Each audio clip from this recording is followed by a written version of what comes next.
Kenya, hundreds of fighters are preparing for a hidden war.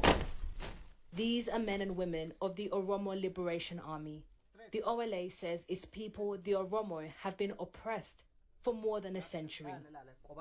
This is an old armed struggle, but many of the people here that you can see were not born when the Oromo Liberation Army was first formed in the 1970s. Today, as Ethiopia faces many conflicts and challenges, this group sees new opportunities. Osoo wareegama guddaan hin bahin akkaatuma itti yaanee guutumaa guututti Oromiyaa itti dhuunfannu keessatti hojjetaa jirra, kanas itti milkaa'aa jirra, Finfinneenis marfama keenya keessa jirti. We cannot independently verify the OLA's claims, but if true, they would have been unthinkable just 12 months ago. Ethiopia's new government is under immense pressure. In the north, Tigrayan rebels are fighting government forces and their allies. In recent months, this war has spread to the neighbouring regions, while elsewhere ethnic conflicts are simmering. And in Oromia, violent protests have rocked part of the region. And the OLA has waged its guerrilla war for the right to choose independence. The government's response has been tough.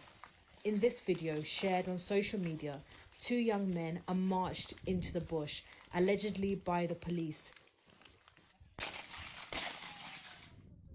Human rights groups have accused authorities of indiscriminate killings and mass arrests. The government told the BBC it does not target civilians. In neighbouring Kenya, we find families who fled their homes.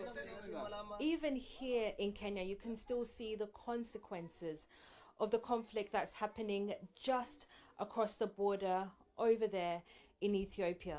These families came here because they say government forces threatened them.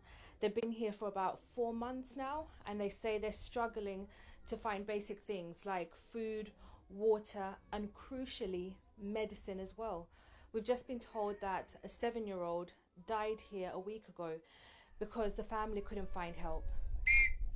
We join the OLA in the desert, where their young recruits are learning to live and fight.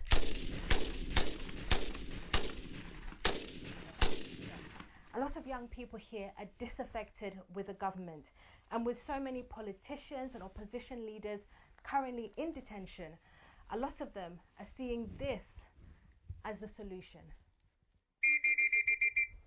Sila aknam tokko jiraachuuleen barbaada, barachuuleen barbaada, firii ta'ee jiraachuuleen barbaada.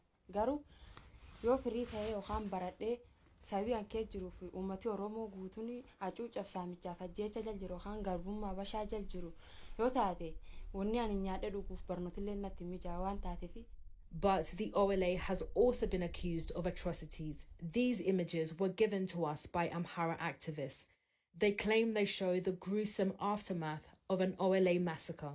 The Oromo Liberation Army wants to ethnically cleanse the non-Oromos, especially Amharas, from the Oromia region, depose Prime Minister Abiy Ahmed, and establish an Oromia state under their leadership.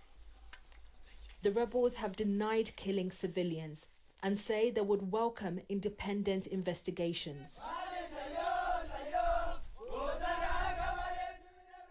As the day draws to a close, the sounds of whistles and gunfire are replaced with traditional songs about Oromia. Ethiopia is an increasingly fractured nation. All groups involved in its countless conflicts stand accused of gross human rights violations. All deny they're the ones to blame.